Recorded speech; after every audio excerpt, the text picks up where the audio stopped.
En principio lo que queremos es generar una discusión que hemos hecho de manera bastante independiente, escuchando sus voces. Ahora lo que queremos es tener una visión global de los principales medios de nuestro país y de la APES, por supuesto, para tratar de establecer las implicaciones un poco de manera más profunda sobre lo que significaría que se reformara el 191. Quizás para romper un poco el hielo y para empezar con nuestra discusión sobre el tema, nos gustaría conocer cuáles son sus consideraciones principales sobre el mero hecho de que se esté discutiendo la modificación del 191. Si para ustedes el hecho de que solo se esté discutiendo y que esté en tela de juicio su valía o no para el ejercicio del periodismo, ¿cuál es su pensamiento alrededor de esto? Si quieren empezamos con Jorge. Bueno, gracias por invitarnos. Es un honor estar aquí en la prensa gráfica y sobre todo acompañado de colegas tan reconocidos y con tanta credibilidad como Nacho, como Neri, como Gabriel. Yo quisiera empezar diciendo que no me queda ni la menor duda de que El Salvador, cuando reformó el Código Penal en el artículo 191 y le agregó 2 incisos que eran más específicos y que además permitían que el ejercicio del periodismo y sus diferentes formatos se pudieran ejercer en El Salvador con absoluta libertad, El Salvador en ese momento se puso como un país de avanzada, como un país moderno, como un país con mayor vocación democrática. Fue una reforma al Código Penal que nos, en la misma redacción de como quedó el artículo 191, nos recordaba nuestros deberes, nos ponía límites, pero también nos daba libertad para poder ejercer el periodismo en el formato de la crítica periodística, en el formato del editorial, en el formato de la opinión favorable o desfavorable sobre algún hecho que nos gustaría comentar. Inclusive ahí cae el espacio para la caricatura, para el humor, para la sátira política incluso, que es un uso, una usanza, un formato periodístico que es muy común en otros países y que nuestro país apenas y empieza a tomar algún nivel ya de trayectoria. Haber hecho eso en el año 2004, insisto, nos puso como un país de avanzada, como un país que confirmaba su vocación democrática, y a mí me sorprende y evidentemente me preocupa que hayan personas intentando llevarnos de regreso o hacernos retroceder en una conquista que no es una conquista ni de alguna empresa, ni de una persona o periodista en especial, ni de un gremio siquiera en especial, sino que es una conquista de todos los salvadoreños. La única explicación que yo encuentro de por qué hay personas que intentan probar la inconstitucionalidad de ese artículo es o porque tienen intereses mezquinos o creados muy personales y que esos intereses no cuajan, no fructifican porque hay una barrera, hay un muro que los detiene, que es la credibilidad periodística, la investigación periodística o la libertad que tenemos los periodistas para amplificar la opinión de los ciudadanos. Entonces quieren derribar ese que es una garantía para la democracia en el país, porque evidentemente se interpone a sus intereses. Otras personas creo que estarán interesadas en coartar el periodismo, en coartar la libertad de expresión por razones ideológicas. Hay pensamientos políticos, ideológicos, que no fructifican cuando hay libertad de expresión, cuando hay libertad de periodismo. Entonces ven como un objetivo primario para consolidar su objetivo político, coartar esas libertades. Así que siempre vamos a encontrar enemigos. Yo quisiera subrayar nada más mi primera participación diciendo que la defensa que hoy hacemos de mantener las cosas como están en este momento, es decir, el artículo 191 del Código Penal como está hoy, no es una defensa del gremio periodístico, de las empresas que se dedican a esto, sino que es una defensa de la democracia y de todos los salvadoreños.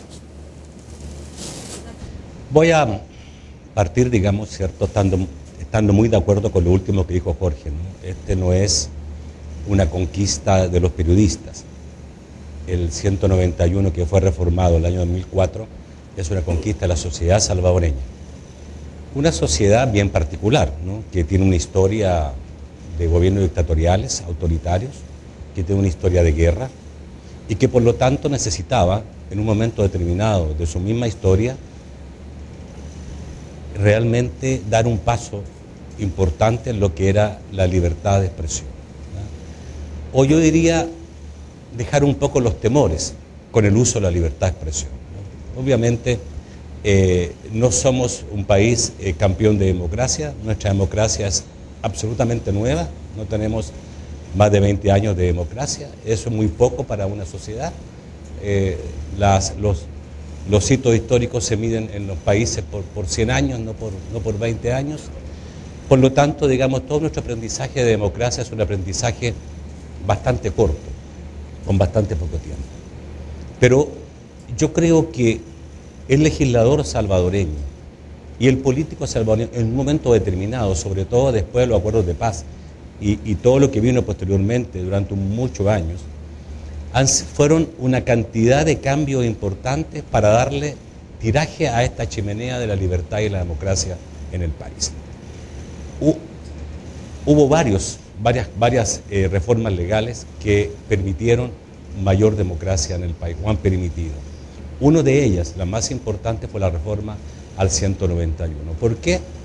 Porque se requería que los medios de comunicación tuvieran mayor independencia, mayor libertad para poder actuar, ¿no? Partiendo de la base de la importancia del rol de los medios de comunicación en una sociedad. En cualquier sociedad, y sobre todo las sociedades que están construyendo una democracia, el rol de los medios de comunicación es importante. Y obviamente en El Salvador ha sido tremendamente importante. Yo creo que muchas veces es injusto al juzgar los medios de comunicación. Bastante injusto. No se toma en cuenta el papel que tuvieron los medios de comunicación en la guerra, el papel que tuvieron los medios de comunicación en la solución del conflicto armado, el papel de los medios de comunicación posguerra. Por supuesto, digamos que los medios de comunicación no son todos iguales, habrá algunas excepciones, pero en su mayoría los medios de El Salvador han sido medios responsables con el devenir histórico del país o con la evolución política del país. Y a esos medios responsables es a quienes le ha servido el 191. Es el que ha permitido, por ejemplo, que en nuestro país hayan avanzado mucho más rápido las investigaciones periodísticas, judiciales en relación al narcotráfico, en relación a la corrupción estatal. Han sido los medios de comunicación los que han llegado mucho más lejos que la misma Fiscalía o la misma Policía Nacional en nuestro país. Y ha sido posible porque cuando un periodista siente que no tiene sobre su cabeza una espada de Damocles, ¿ya?, que lo puede llevar a la cárcel por opinar, porque puede haber siempre una persona afectada, y esa persona afectada puede ser muy más poderosa que cualquier medio de comunicación en el país, pues esa libertad de sentirse que no tenemos la espada sobre nuestra cabeza es la que ha permitido que los medios de comunicación hayan hecho un trabajo muy digno, muy interesante, muy ejemplar, sobre todo en relación en contra de la corrupción y en contra del narcotráfico en nuestro país, que son de las peores lacras que tenemos en este momento.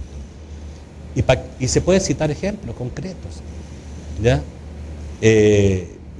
Las grandes investigaciones sobre corrupción en el país nacieron de los medios de comunicación, no nacieron de un juzgado, ni nacieron de una fiscalía, ¿ya?